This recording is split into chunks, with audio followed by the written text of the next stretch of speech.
And typically Seerah is a subject that people in the West teach often.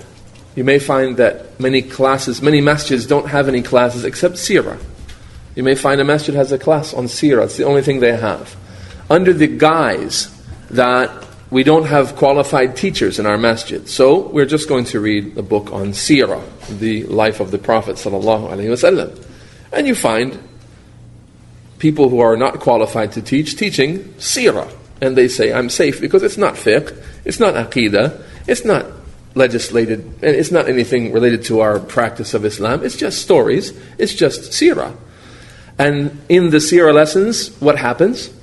You find the person without knowledge, without any principles, without any guidelines, going through the book of Seerah, extracting rulings, and telling the Muslims it's halal to blow yourself up with a suicide bombing based on this story that happened in this battle. And you find him giving very serious and dangerous verdicts and fatwa under the guise that I don't have knowledge and I can't teach Islam from the sources or from the known sciences, so I'm just going to read some Seerah in the masjid.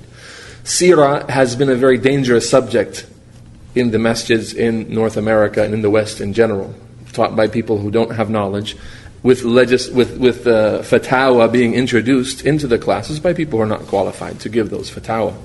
When we approach Seerah, I had a little bit of reservation about approaching the subject, as I try my best to bring knowledge-based classes that have more value than just stories.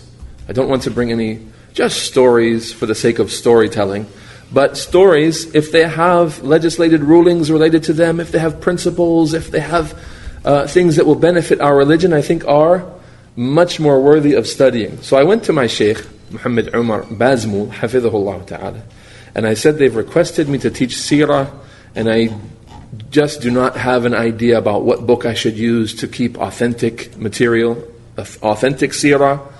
And I mentioned some books that I knew of, and we both agree that there are problems in all of those books. We don't really have a good source book for Seerah. That's one problem in the West, that people love to teach Seerah and they love to have a Seerah class, but where is the authentic Seerah book that we can rely on to teach from in the first place? We really don't know of one that's really reliable, an authentic book in Seerah. So, and that's based on a little insight behind that. That's based on the idea that the scholars who compiled the books of Seerah, on the whole, were historians and not scholars of hadith, usually.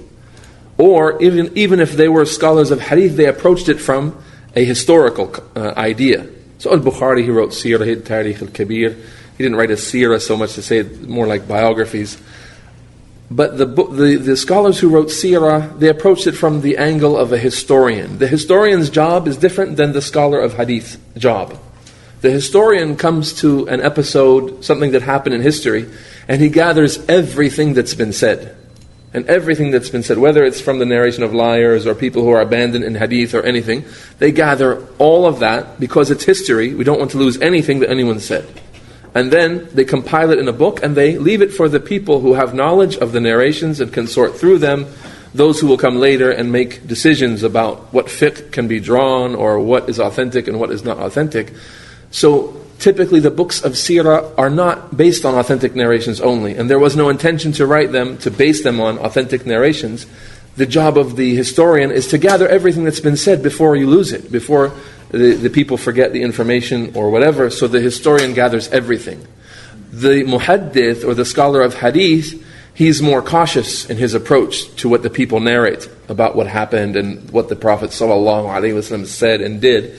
They want only that which is either authentic or has a weakness, but the weakness is not that strong, not that difficult of a weakness, or not that heavy of a weakness, that I can use this report to compare it to others and see if this thing can be established by way of these numerous routes. So their job was to be careful and cautious. So when you find Sunan Abi Dawood, At-Tirmidhi, Ibn Majah, those books of Sunan, they intended to establish Sharia. The very idea of Sunan means establishment of the guidance of the Messenger ﷺ.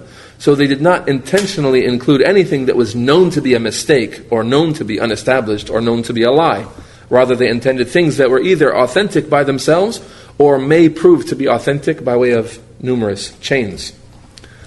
So their approach was much more focused. Now, the author of the Seerah book just gathers everything. So now, to teach from Seerah books, who can come to a Seerah book and just approach a Seerah book and start teaching from it? Unless he has skills in hadith, he knows how to distinguish what's authentic in those Seerah books from what's not authentic. Unless he has skills in fiqh and he knows how to draw rulings from the stories, as that's what naturally happens when people read in books of Seerah. They draw things, they make conclusions, and they look to the Seerah of the Prophet ﷺ for guidance for their own lives. And they try to implement what they learn even in a Seerah class. So our Seerah, as suggested by my Shaykh Muhammad Umar Bazmul, he said, go to Sahih al-Bukhari, take some of the longer stories there that come, of course, with authentic chains in Sahih al-Bukhari, the story of Isra and Mi'raj, the story of the Hadith al-Ifk when Aisha was slandered, take the story of the beginning of the revelation to the Prophet Muhammad ﷺ, take the story of his death, take the narrations about authentic happenings from Sahih al-Bukhari. So you have no doubt about the authenticity, and you have a number of sources to explain the hadith from the well-known explanations of Sahih al-Bukhari. So I like the idea very much, and that's what we based our class on Seerah on. It's a study of 4 very long stories about happenings in the life of the Prophet ﷺ from the authentic book of Imam al-Bukhari. So that's a quick overview of the 3 courses and what they're going to be about. So now we will begin